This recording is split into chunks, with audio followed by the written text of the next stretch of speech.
sebaik-baik ibadah. Makanya menurut saya bencana adalah ibadah terbaik. Tapi ini jangan dipotong nih videonya, nanti aneh lagi nih. Wah benar sharing time itu sesat. Ada ibadah baru namanya ibadah bencana. Gara-gara videonya dipotong, harus didengar secara utuh. Al-gencana bahasa Arab. Karena bahasa Arab itu kata benda kalau dikasih alif lam itu artinya adalah. Alkitab, kitab ini adalah, gitu ya. Jadi al-gencana, gencana adalah afdalu ibadah, sebaik-baik ibadah. Kenapa? Karena gencana ini pakai iram kitab kuning nih. Intidaru faraj minallah. Karena gencana itu artinya menunggu datangnya pertolongan Allah dengan tetap tabah dan mengatakan aku rapopo. Poin kedua, bencana adalah afdalul ibadah. Menunggu likulli syai'in ajaluh. Segala sesuatu itu emang ada waktunya. Kalau belum waktunya, jangan pernah memaksakan, gak akan berhasil. Rezeki juga kayak gitu teman-teman. Ada loh orang yang kayak siang malam berjuang habis-habisan, tapi kayak seret banget, susah banget ya. Karena emang belum waktunya. Ketika udah waktunya, kadang-kadang dia cuman kayak nyentil-nyentil doang, rezekinya tuh wah, deras banget kayak air bah gitu. Begitu waktunya udah beres, nanti ada fase dalam kehidupan seseorang di usia tertentu, rezekinya seret lagi. Itu apapun yang dikerjakan agak susah udah, karena udah lewat masanya. Likulli syai'in ajaluh. Segala sesuatu itu ada ajalnya, ada waktunya. Kalau belum waktunya, kita tunggu, intizar, nunggu dengan gak apa-apa. Yang kedua. Yang ketiga, gimana cara kita biar bisa bertahan, biar bisa berpura-pura kuat walaupun gak kuat lagi, dikuat-kuatin walaupun udah mau nyerah, gimana caranya? Yang ketiga, kata para ulama, temukan alasan kita bertahan. Apa alasan kita bertahan dalam menjalani masalah? Temukan alasan itu. Misalnya alasan kita bertahan adalah keluarga, ya udah kuatin sisi itu. Bikin alasan itu semakin value-nya semakin besar di hati kita. Misalnya bagi seorang suami, bisa nggak alasan dia berjuang kuat di luar rumah itu mencari nafkah walaupun pekerjaannya itu berat, lingkungan pekerjaannya toksik, ujiannya banyak, tapi dia tetap bertahan, dikuat-kuatin. Apa alasannya? Adalah anaknya misalnya. Ketika ngelihat wajah anaknya di rumah, yang setiap pulang ayahnya tuh pasti ditungguin. Saya waktu kecil, kalau ayah saya pulang, itu saya tungguin sama adik saya di belakang pintu rumah. Kita berdua nunggu. Biasanya pulangnya jam 9 malam. Kenapa? Ayah saya senang nonton Dunia Dalam Berita. Itu nggak akan dia lewatin tuh. Pas jam 9 teng, biasanya dia udah ada bunyi tuh, bunyi sepeda. Karena kita satu-satunya kendaraan yang kita punya itu sepeda ontel. Punya ayah tuh pulang, dia kerjanya tukang pangkas gitu kan. Kalau udah bunyi sepeda lagi diparkirin di depan rumah, itu kita sama adik langsung nungguin karena berharap dia bawa pulang martabak. Hampir tiap malam dia bawa pulang martabak. Ada satu malam ayah saya nggak bawa pulang martabak karena mungkin dia udah capek banget. Biasanya dia juga nggak makan seharian demi supaya uangnya ditabung buat anak daripada dia pakai makan. Biasanya dia berangkat kerja tuh makan sarapan, pulang malam itu udah lapar banget, makannya banyak tuh karena siang nggak makan. Sengaja diirit-irit buat keluarga. Ada satu malam yang mungkin dia nggak punya orang untuk dia potong rambutnya, sehingga uangnya pas-pasan nggak beli martabak. Pas sampai di rumah kita langsung peluk kakinya berdua. Saya sebelah kanan, adik saya sebelah kiri. Martabak. Jangan ngebayangin wajah saya sekarang ya, masih unyil-unyil lah. Masih culun lah, masih unyil-unyil lah, masih kecil. Martabak gitu. Ayah nggak bawa martabak malam ini, besok ya. Nggak boleh masuk, keluar. Akhirnya ayah saya keluar lagi nyari martabak, terus kita pulang. Pas dia datang bawa martabak, kita makan. Ayah saya nonton berita sambil ngerokok gitu ya. Kita di sebelah, enak. Itu tuh kenangan yang memorinya sampai sekarang melekat sekali dan kita sangat happy. Mungkin saya membayangkan ayah saya ngelihat kami makan martabak yang cuman dulu harganya sekitar 500 rupiah ya. Tahun berapa Ustaz? Pokoknya udah lama lah. Martabak bisa 500 rupiah dulu. Jajan sekolah 50 rupiah. Kalau sesekali dapat 100 itu tuh paling happy sedunia. Wih, buat 100. Padahal teman-teman saya jajannya 300. Tapi saya ngerasa jadi paling kaya di kelas gitu kan. 100, 100. Nah teman-teman setiap hari 300. Jadi sesekali ditambahin tuh happy banget. Itu tuh orang tua saya tuh dapat energi yang besar ketika ngeliat anaknya makan martabak. Dan itu nular sampai sekarang. Saya kalau misalnya pulang ke rumah bawa oleh-oleh atau kalau sekarang kan bisa pakai online ya, itu anak-anak makan apa gitu ngelihat mereka itu kayak semangat gitu. Itulah alasan kita kuat. Temukan. Tapi kan belum punya anak Ustaz. Ya udah, cari apa alasan lain. Yang penting jangan mantan deh. Mantan susah jadi alasan bertahan ya. Itu alasan kita menyerah itu. Apa alasan kalian bertahan? Saya pernah punya pasien mental karena kita punya rumah rehab mental gratis untuk pasien yang kurang mampu. Ada salah satu pasien kita yang dia itu udah agak level tinggi, udah suka cutting gitu kan, dan cuttingnya bukan tangan, udah gini cuttingnya. Lagi kalau lagi cutting itu dia videoin, terus kita panik pergi ke Solo ngejemput dia, takut ada apa-apa. Pas lagi konsultasi sama psikiater, ditanya apa alasan kamu bertahan, apa alasan kamu kuat gitu, nggak bunuh diri. Dia hampir bunuh diri tapi nggak jadi karena ada 3 alasan dia pengen tetap hidup. Salah satu yang ketiga dari alasan dia tetap pengen hidup adalah BTS. Army banget lah pokoknya deh. Psikiaternya langsung ini. Malah psikiaternya yang kena mental.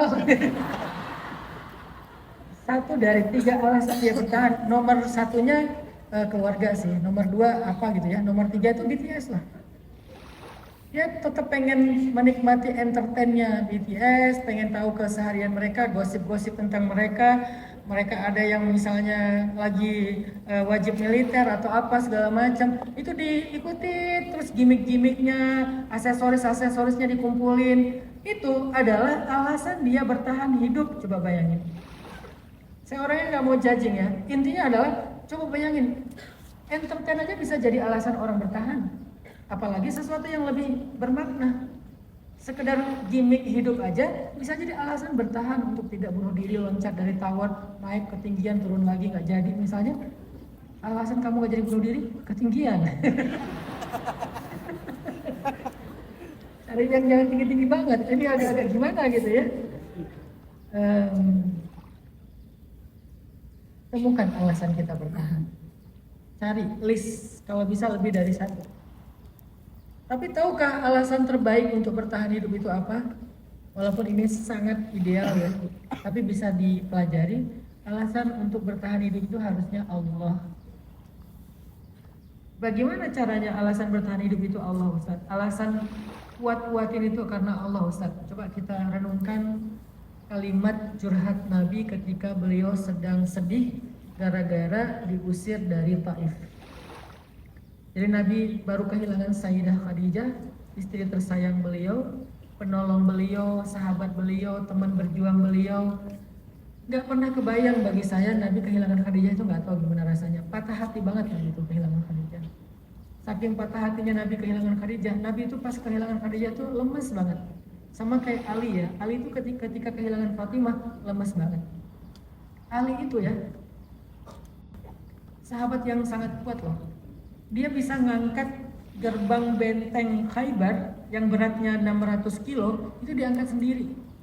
Bukan diangkat doang, dicopotin tuh gerbang dari bentengnya. Kan itu udah gampang mencopotnya. Kita ngangkat, nyopotin daun pintu coba. Atau daun jendela deh sendiri. Itu kan repot banget kan, berkeringat-keringat, bisa jadi 3 hari 3 malam kita cuma nyopotin 1 daun jendela. Ini 1 gerbang benteng Khaybar seberat 600 kilo itu dicopot sendiri sama Sayyidina Ali, saking kuatnya Ali. Tapi ketika Fatimah wafat di pangkuan Ali nggak kuat untuk mengangkat tubuh Fatimah yang kurus. Fatimah, Aisyah itu kan kurus-kurus. Tapi Ali nggak sanggup mengangkat tubuh Fatimah yang kurus sampai dia mengatakan, tolong aku nggak kuat mengangkat Fatimah. Kenapa? Karena yang dia angkat itu bukan tubuh Fatimah, tapi hatinya yang berkeping-keping, yang hancur, yang patah hati berat. Itulah yang diangkat oleh Ali, beban luar biasa. Saking cintanya Ali kepada Fatimah. Pernah Ali lagi jalan sama Fatimah siang-siang. Terus Ali itu heboh, kadang di kanan, kadang di kiri, kadang di depan, kadang di belakang. Fatimah gini, Ali kamu ngapain sih? Ntar, kamu ngapain sih? Kata Ali, Fatimah aku lagi nutupin bayang-bayang kamu. Maksudnya aku nggak mau ada orang yang lihat bayang kamu. Coba. Bayang kamu terlalu berharga sehingga nggak ada yang boleh ngelihat selain aku. Bayang Fatimah aja nggak boleh dilihat orang, apalagi Fatimah. Carilah Ali dalam kehidupan kalian yang akan menutupi bayang-bayang kalian gitu. Jadi kalau kalian jalan itu sebelah kalian tuh, nah, cari tuh yang kayak gitu tuh. Di sebelah sana insya Allah semuanya adalah Ali-Ali zaman sekarang. Nanti kalau pas kalian keluar dari sini ada bayang, lihat siapa yang menutupi bayang kalian. Cari yang paling gede di sini. Dia cocok untuk bagian-bagian menutupi bayang. Apa sih ini? Apa sih? Khadijah. Ketika Khadijah wafat, Nabi itu patah hati banget. Dan bukan hanya kehilangan Khadijah, di waktu yang sama juga Nabi itu mulai terancam hidupnya di Mekah, mau dibunuh. Makanya Nabi keluar dari Mekah, harus meninggalkan Khadijah, meninggalkan kuburan Khadijah, meninggalkan Abu Thalib, meninggalkan keluarganya Fatimah, pergi Nabi dari Mekah. Kemana Nabi pergi? Ke Taif, berharap di Taif dakwahnya diterima. Ternyata sampai di Taif, Nabi malah diusir, dikejar-kejar, dilempari batu, mau dibunuh juga sama penduduk Taif karena dianggap sebagai kayak apa ya, penyihir, orang gila, orang yang mau merusak tradisi mereka, dianggap musuh bersama, sehingga Nabi itu dikejar-kejar seharian, keluar masuk kebun kurma, keluar masuk kebun kurma. Malamnya ketika Nabi udah selesai dikejar-kejar, dalam keadaan bersembunyi di sebuah tempat, dalam keadaan sedih, Nabi curhat sama Allah. Kata Nabi, ya Rabbi, kepada engkaulah aku adukan kelemahanku, kata Nabi. Kekurangan daya upayaku di hadapan manusia, ketidakberdayaanku di hadapan manusia. Ya Rabbi, engkaulah yang maha pengasih, dan engkaulah yang melindungi orang-orang lemah seperti aku. Kepada siapa engkau ingin serahkan nasibku ya Allah? Kepada orang jauh yang akan menolak aku, atau kepada musuh yang akan menyakiti aku? Apapun itu, selama engkau tidak marah kepadaku, aku nggak apa-apa ya Allah. Coba lihat kalimat Nabi. Selama engkau nggak marah kepadaku ya Allah, aku disakiti, aku diusir, aku dilempari, aku dihina, nggak apa-apa ya Allah. Yang penting engkau nggak marah sama aku. Segimanapun mereka memperolok-olok aku, selama engkau nggak marah kepada aku nggak apa-apa ya Allah. La ubali, nggak apa-apa ya Allah. Itulah indahnya alasan Nabi bertahan. Di Mekah dihina, di Taif dihina, di Mekah ingin dibunuh, diusir, di Taif ingin dikeroyok, dibunuh, diusir. Nabi itu sampai pelipisnya itu kena lemparan batu, benar-benar diperlakukan seperti orang yang hina, padahal orang paling mulia, bahkan lebih mulia daripada semua makhluk termasuk malaikat. Sampai ada ungkapan, seandainya bukan karena Nur Muhammad, Allah nggak menciptakan Adam. Jadi alasan Allah menciptakan Adam itu apa? Muhammad. Walaupun Adam secara fisik adalah ayahnya manusia, nenek moyangnya manusia secara fisik, tetapi secara nilai Adam itu diciptakan dengan alasan karena dari dirinya lah akan lahir Muhammad. Siapa makhluk yang pertama Allah ciptakan? Salah satu makhluk yang paling pertama Allah ciptakan itu adalah cahayanya Nabi Muhammad. Muhammad itu cahaya. Kalau kita kan tanah doang ya, bercahaya setelah susah payah kita bikin glowing kan habis-habisan gitu kan. Ya kalau berhasil, kalau kayak saya nggak berhasil juga udah habis-habisan, ya udahlah nggak apa-apa sih. Ya mau gimana lagi gitu kan. Makanya saya paling sebel kalau foto sama teman saya yang dari Korea tuh. Ya gini-gini saya punya teman opa-opa, pemain film sinetron The Sassy Girl. Itu sahabat saya, Opa Chan namanya. Kalian bisa lihat di following saya, salah satunya ada orang Korea di sini. Saya kalau udah foto sama dia, udah sebel banget saya tuh. Hana dia foto bareng, udah kamu aja, males. Kenapa? Susah ngeditnya. Kalau saya kasih brightnya terlalu tinggi, dianya hilang. Kalau saya rendahin, saya yang hilang gitu. Males lah, saya bilang, kamu aja sendiri foto gitu kata dia. Terus lama-lama pas kita ini bercandanya sama saya sama dia gitu. Terus saya tanya, Chan, lu pakai skincare apa sih? Kan mereka kayak humble gitu kan. Enggak, yang biasa aja, yang biasa aja. Udah temenin gua nih cariin skincare buat gua.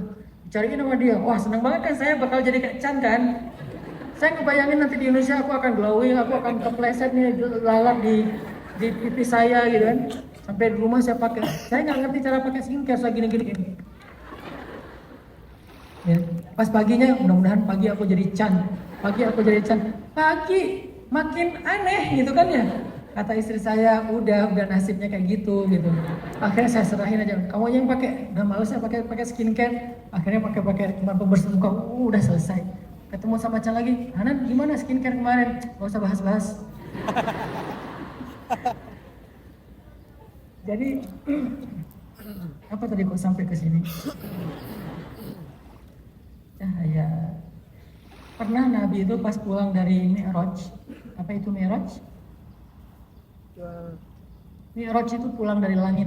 Kalau Isra itu kan pulang dari perjalanan bumi kan. Kalau Mi'raj kan ke langit. Nabi pulang dari Mi'raj. Waktu Mi'raj, Nabi itu ketemu dengan Jibril di Sidratul Muntaha. Kalian tahu Sidratul Muntaha itu apa?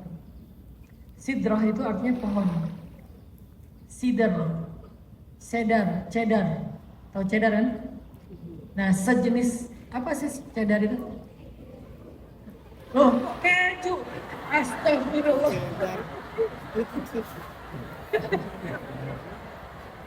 Jadi keju. Iya sih, nggak salah sih. Tapi kan bukan pohon kali ya. Cedar apa ya bahasa Indonesia ya? Pohon cedar itu apa ya bahasa Indonesia? Sidar itu bahasa Arab, cedar itu bahasa Inggris. Apa ya? Kayak sejenis pinus gitu. Saya tahu cedar karena ada salah satu saf-saf itu kayak anak panah. Salah satu yang mahal itu dari kayu cedar gitu. Jadi dia kayak sejenis pinus Eropa lah. Yang ngapain saya dibahas? Udah pokoknya ada pohon gitu kan. Namanya sidrah. Sidrah itu satu pohon. Al-Muntaha artinya yang paling jauh. Intaha itu artinya selesai udah. Jadi Al-Muntaha udah gak ada apa-apa lagi setelahnya. Jadi batas terakhir dari langit. Jadi langit 1 sampai 7. Di atas langit 7 itu nanti ada satu batas yang manusia, yang makhluk gak ada yang bisa lewat itu. Termasuk Jibril. Jibril gak pernah ngelewatin batas itu. Nah batas itu namanya Al-Muntaha. Di Al-Muntaha itu ada satu pohon. Pohon itu namanya Sidrah. Sehingga disebutlah Sidratul Muntaha. Pohon di batas ujung yang mampu dilalui oleh makhluk yang bernama Jibril. Setelahnya nggak ada lagi yang pernah lewat. Kalau Jibril aja nggak bisa, siapa lagi yang bisa? Nah disitulah Jibril menampakkan dirinya dengan wujud asli. Biasanya Jibril itu kalau ketemu Nabi jadi cowok keren. Saking kerennya Jibril menjelma sebagai basyaran sawiyah, laki-laki ideal, itu Umar terkagum-kagum loh sama Jibril. Umar itu kalau ngeliat Jibril, saking kerennya Jibril. Padahal Umar juga keren kan? Nabi Muhammad juga keren gitu, tapi Umar ngeliat Jibril tuh kayak, ini keren banget nih cowok. Pas tanya ke Nabi, Nabi itu siapa? Itu Jibril. Oh, cuman sayangnya dulu nggak ada foto. Coba bayangin Jibril ada di sharing time. Wah, kalian mah udah. Wah. Ngeliat opa-opa aja gitu, gimana ngeliat Jibril kan? Ngeliat Yusuf. Yusuf tuh cantiknya, cantik. Gantengnya kayak, ya ganteng, bukan ganteng serigala sih, ganteng malaikat. Ukuran gantengnya Yusuf, cewek ngiris jarinya berdarah, ngelihat wajah Yusuf gak kerasa. Jadi jangan sok ganteng lah kita ya, cowok-cowok. Kalau kita ngerasa paling ganteng se-Eropa nih, cara ngetes gantengnya kita gampang. Ambil jarum pentul, kasih ke si mbaknya. Mbak tolong pegang jarum pentul ini. Terus ngapain? Coba ditojos Yusuf. Coba mbak tojos jari mbak sambil ngelihat muka saya. Kalau nggak sakit, saya ganteng. Sakit nggak kira-kira? Bukan cuma sakit, tetanus. Berarti selain nggak ganteng juga. Maaf ya bercanda. Jadi Jibril tuh biasanya kalau ketemu Nabi itu jadi laki-laki yang ideal gitu. Tapi pas ketemu Nabi 2 kali yang wujud aslinya, pas wahyu pertama di Gua Hira sama di Sidratul Muntaha ketika Mi'raj. Itu Jibril menampakkan wujud aslinya yang gagah, agung banget. Ukurannya gede banget, mengalahkan bumi. Bumi itu cuman sekepalnya Jibril. Kurang dari sekepalnya Jibril. Sehingga Jibril itu dengan wujud aslinya berdiri di hadapan Nabi. Nabi ngelihat Jibril tuh gagah banget, keren banget dengan sayapnya yang agung gitu kan, yang bercahaya. Terus pas pulang dari Sidratul Muntaha, udah beres nih adegan Mi'rajnya, Nabi Muhammad dalam perjalanan pulang nanya ke Jibril gini, Jibril, kamu umurnya berapa sih? Sesama teman gitu, karena mereka kan temenan. Kamu umurnya berapa sih? Nah pas Nabi nanya gitu, Jibril bilang, Muhammad coba lihat bintang itu. Ada satu bintang yang cahayanya benderang banget. Kata Jibril, coba lihat bintang itu. Oh ya, terus kenapa? Bintang itu muncul 70.000 tahun sekali. Dan aku sudah melihat bintang itu 70.000 kali. Itulah usia Jibril. Bintang itu munculnya 70.000 tahun sekali. Dan aku udah melihat bintang itu 70.000 kali. Nabi Muhammad subhanallah. Terus Nabi Muhammad bilang, Jibril tahu nggak itu bintang apa? Jibril bingung, nggak tahu sih, tapi 70.000 tahun sekali dia muncul ya. Emang bintang apa? Malah balik nanya Jibril sama Nabi Muhammad. Saking mulianya Nabi Muhammad, humble banget lah orangnya, nggak sok tahu kayak kita. Coba Muhammad lihat itu bintangnya, udah tahu kalau ini bosan banget. Kita, makanya Nabi Muhammad tuh orangnya diladenin dulu. Nanti pas dibalikin, Jibril malah nanya balik. Kata Nabi, tahu nggak itu bintang apa? Wahai Jibril, nggak tahu. Itu emang bintang apa? Kata Nabi Muhammad, itu bintang aku. Nabi Muhammad itu bintang. Kalau kita tanah murni kan. Kalau Nabi Muhammad itu bintang asli. Beliau tuh punya bintang. Kalau kita kan horoskop ya. Horoskop. Saya sebagai Capricorn apa sih? Nggak ntar viral lagi ini ajaran sesat lagi ini. Bercanda. Tapi Capricorn itu sifatnya sih dibahas. Oke. Kita kan bintangnya cuma bintang hitung-hitungan doang, nggak jelas gitu kan. Nabi Muhammad itu bintang beneran. Bintang yang benderang di langit. Dan dia tuh cuma muncul 70.000 tahun sekali. Namanya Najmu Ahmad, bintang Ahmad. Dan terakhir dia muncul ketika Nabi lahir, Maulidin Nabi. Berarti udah berapa tahun? 1000-an tahun yang lalu kan? Kira-kira kapan muncul lagi? Masih lama, gak usah ditungguin. 70.000 tahun sekali. Berarti masih 69 berapa sih? 69.999. Benar gak sih? 69.000 deh. 69.000 ya? 69.000 tahun lagi baru muncul tuh bintang. Jadi kita nggak akan pernah bisa ngeliat bintang itu. Beruntunglah Sayyidah Khadijah. Ketika bintang itu muncul, Khadijah umurnya berapa? Tebak-tebakan. Ketika bintang Ahmad muncul, umur Khadijah berapa? 12 tahun. Anak kelas 3 SMP atau kelas 1 SMA ya? Berarti kan udah ngerti kan? Khadijah pernah ngelihat bintang Ahmad. Ketika Nabi Muhammad bayi lahir, itu bintang muncul dengan cahaya yang sangat berbeda dengan bintang-bintang yang lain, benderang hampir sebesar bulan, dan kemudian dia hilang. Muncul lagi kelak 70.000 tahun kalau belum kiamat. Menunjukkan Nabi itu lebih tua daripada Jibril dari sisi cahayanya. Apa hubungannya tadi? Bentar. Ini ngebahas. Oh, Taif ya. Jauh banget gesernya.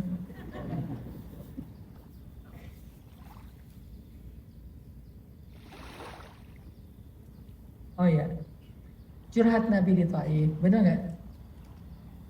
Jadi Nabi itu ketika beliau sedang susah, beliau sedang dalam keadaan banyak masalah, dibully rame-rame, diperolok-olok rame-rame, ternyata alasan Nabi bertahan itu, kata Nabi, selama engkau nggak marah kepadaku ya Allah, aku nggak apa-apa. Itu alasan Nabi bertahan. Selama Allah nggak marah, ya udah aku nggak apa-apa. Bisa nggak kita jadikan Allah alasan pertama kita untuk kita kuat-kuatin ketika ngejalanin masalah hidup kita? Jadikan Allah alasan kita, bilang selama engkau nggak marah ya Allah aku nggak apa-apa. Yang penting aku nggak membalas keburukan dengan keburukan. Yang penting aku nggak berbuat dosa. Yang penting aku nggak melakukan maksiat. Yang penting aku begini, yang penting aku begitu. Selama engkau ridho ya Allah, engkau nggak marah, aku digimanain, aku nggak apa-apa. itulah orang yang paling afdalu ibadah, itu gencana yang paling keren. Bisa mengatakan gak apa-apa dengan alasan selama engkau tidak marah kepadaku. Belajar untuk bisa mengatakan itu. Dari kasus-kasus yang kecil dulu di hidup kita.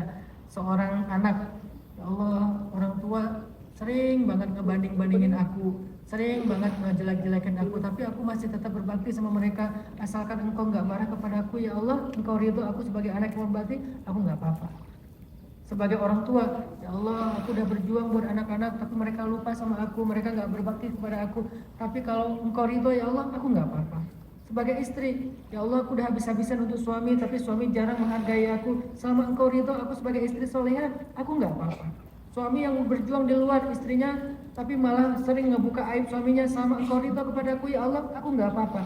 Kepada teman, kepada tetangga, kepada siapapun, katakan kalau engkau gak marah, ya Allah, aku gak apa-apa. La ubali. Kalimatnya,